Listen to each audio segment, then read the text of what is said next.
Hello, so we are in the creation of the second view. So back to reviewing our planning phase.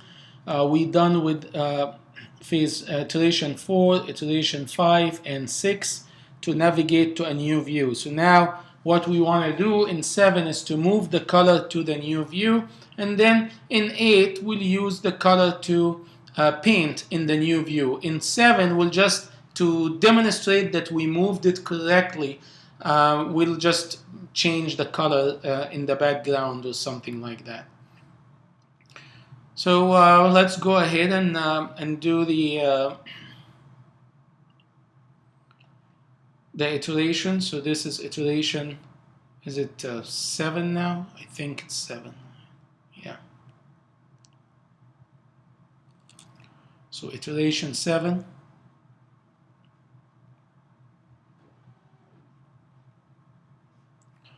Step 1, problem formulation.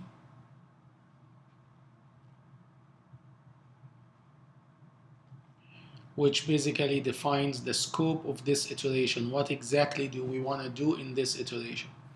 And in this iteration, we want to move or copy or transfer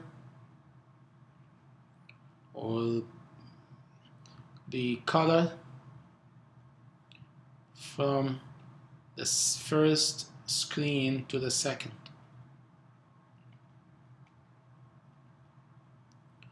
This is really a technical term. Really in the scope, what I am doing here is that I am coloring the second screen with the color selected in the first one.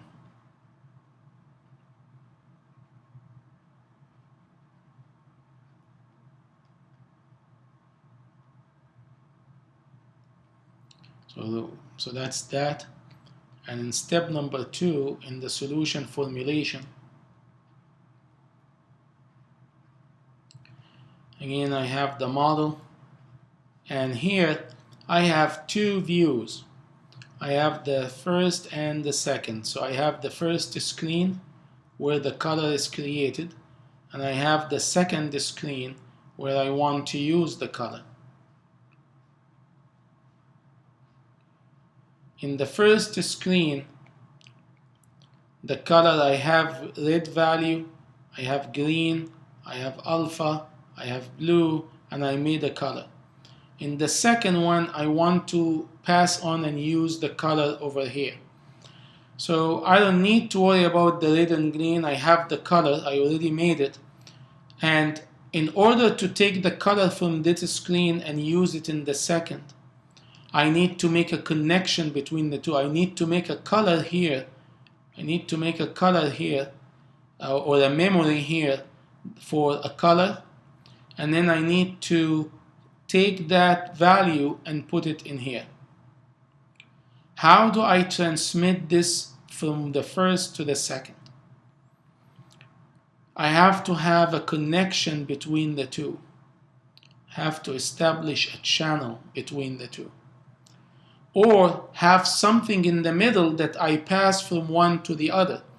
And I use the one in the middle mechanism in the playlist with the Objective-C, but here we'll use the channel, the communication channel. Is there already a communication channel or a channel connection between the two? There is this segue. So I have already a segue here that connects the first to the second. And for this segue, I can use this to connect this color with that color so that whatever value here is inserted in here. And I need to do this before the segue executes its action. So in the model, I need, in the second screen, I need to create a color. I need to create a color in the second screen, and the color here is of the type UI color. And in the model as well, in the first screen, I need to get a reference to the second screen. So the second screen is of type, has the class or the controller color view controller. So I need to use this as the type to get a reference to that second screen and access that model from it. And we will see how we're going to do that. In the view, again, I have the first screen, which the view doesn't change in the first screen, so no change. In the second screen, I also have no change because I have already a view here and I'm going to color that view. So I don't need to add anything in here. So the controller, for the first controller, which is we call the view controller.swift, which control the first screen, I need to implement a controller. I need to copy the color to the second screen. So this will be the what. When should I do that? The when is when before the segue or the transition occurs. So before I transition from one screen to the other, I need to copy the color to the second screen, because once I transition to the second screen, the first screen is no longer with me. So before the transition, I need to make that. Now the transition is not managed by me or the user. It's a life cycle event. So there is a life cycle method called the preareForSegue that the operating system notifies before the transition takes place. So I need inside that preareForSegue, I need to copy the color from the first screen to the second screen. In order for this to happen, in the second screen, I need to create the attribute or the data for a color, the model for the color. And then in the second screen, what I need to do is to use the color to change the background. Or in the next iteration, to paint. One other thing I can do in the second, or one other thing I need to do in addition to using the color, so I need to create the attribute and I need to go. So the second question is when. So that's that's the what need to happen. When should this happen? We can do it when the view loads. So we can use the Viewdidload life cycle. So to summarize, what I need to do here, and I notice now that the sophistication started to appear, is that I have two screens, each one has its controller, and in order to take the color from the first screen to the second screen, I need both of them to collaborate. So I need to do something in the first and something in the second. So in the solution implementation step,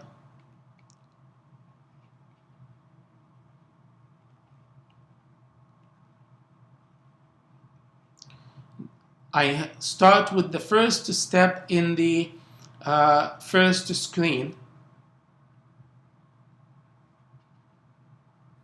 And in the first screen, I'm going to add the preareForSegue lifecycle function. And in the preareForSegue, I will add these instructions. I will retrieve or get a reference to the destination, and I will copy the color. And in the second screen,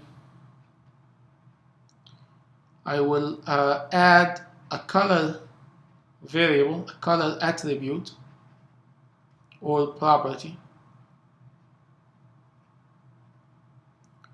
and I will add instruction in the Viewdidload to change the background.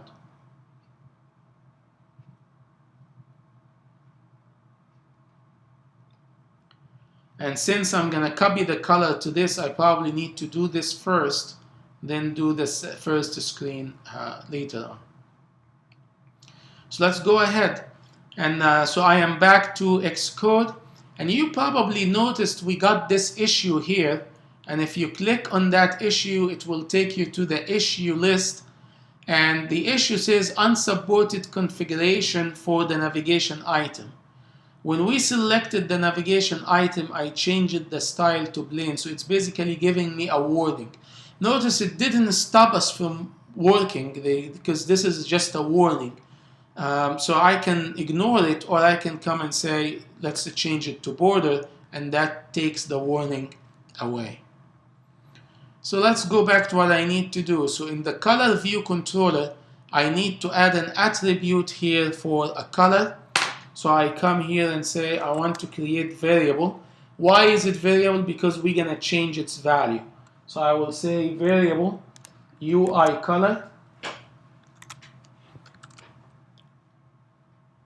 and and we give it a name, and we'll give it a name. You can call it anything. Let's call it color, and this will be of type UI color, and that's it. So that's what I need to do. And this UI color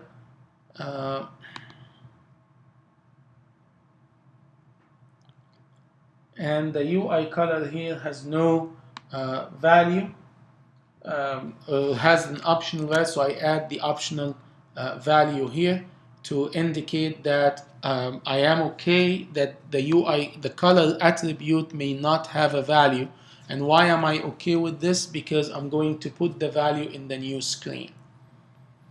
All right. And in the Viewdidload, once the view loads, first I have to call on the Viewdidload of the previous controller, similar to this. Remember here this had that statement. I can just copy that statement from here, command the copy, and go here and paste it. This is very important. First to call on the parent or the super and say give me your color. Then in the second step, so I'll do this first step, ask the library controller to do its tasks.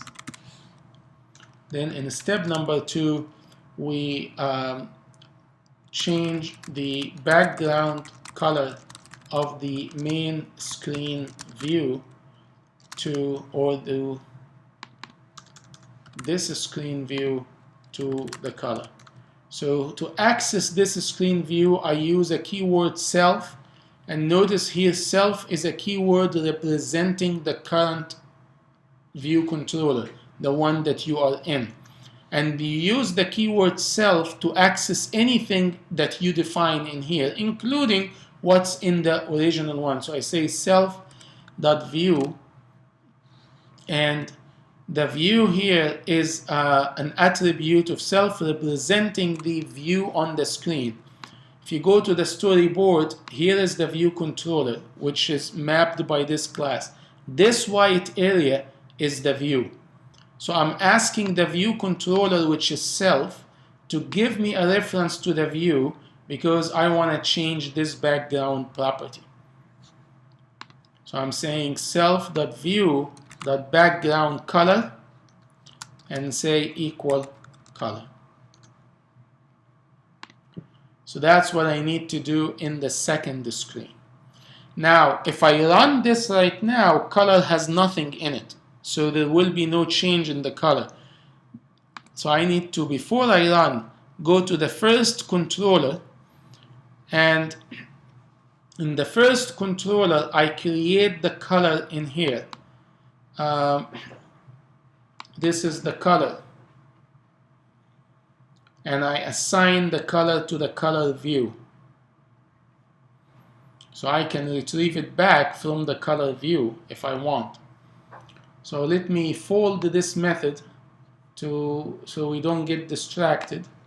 And then we need to add another method, so we implement the preareForSegue to move the color to the second screen, or copy the color to the second screen.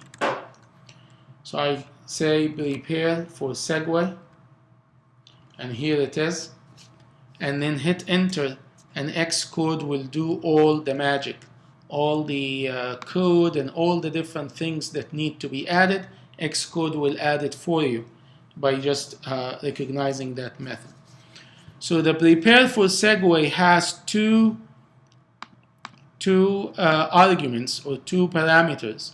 One is the actual segue itself, and this is the type of that segue.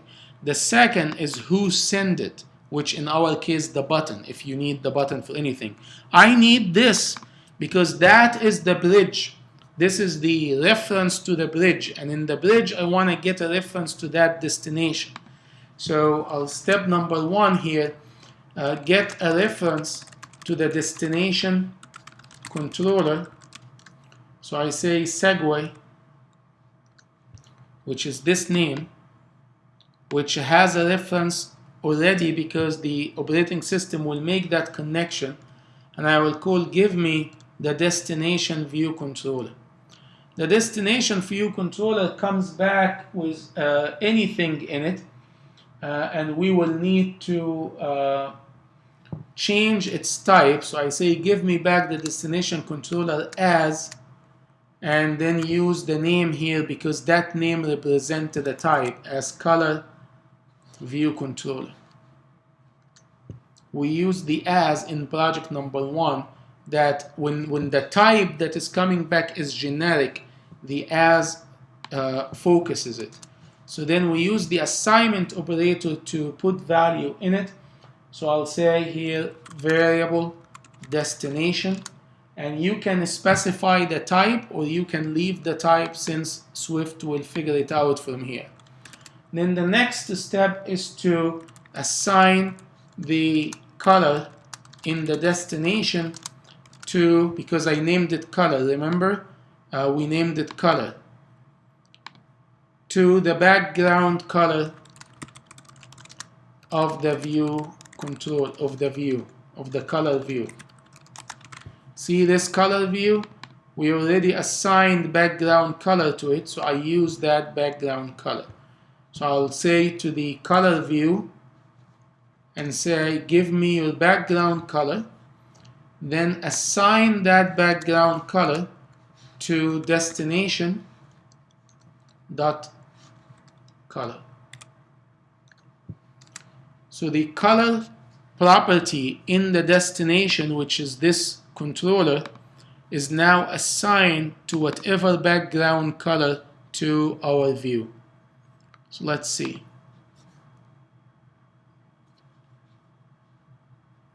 So make a change color. So here is the color. Go. Here is the color. So how did the color move? Because once you click go, before, what happens when you click go, before that screen goes away, that method is notified. So the instructions we put in that method are executed, and we have two. The first retrieves the reference to the second screen, and the second puts the background color that you see in here into the second screen bucket that we call color. Then after that, the view loads. When the view loads, the Viewdidload is called, is notified, and we have two instructions. The first one, go ahead and load, and then the second one, take the color and assign it to the background of the view of the controller. So, and that is this whole view. You may do something similar we did here. Here we did not use this view. We added a view to it. So you may do the same thing. You may come and say, well, I'm going to add a second view here and leave the bigger one, leave the original view white as is, and add another rectangle area and color that. That's fine. I did this for simplicity because in the second iteration, I'm going to actually cancel that out and use the color to paint on the second view. And we'll do that in the second iteration, in the next video.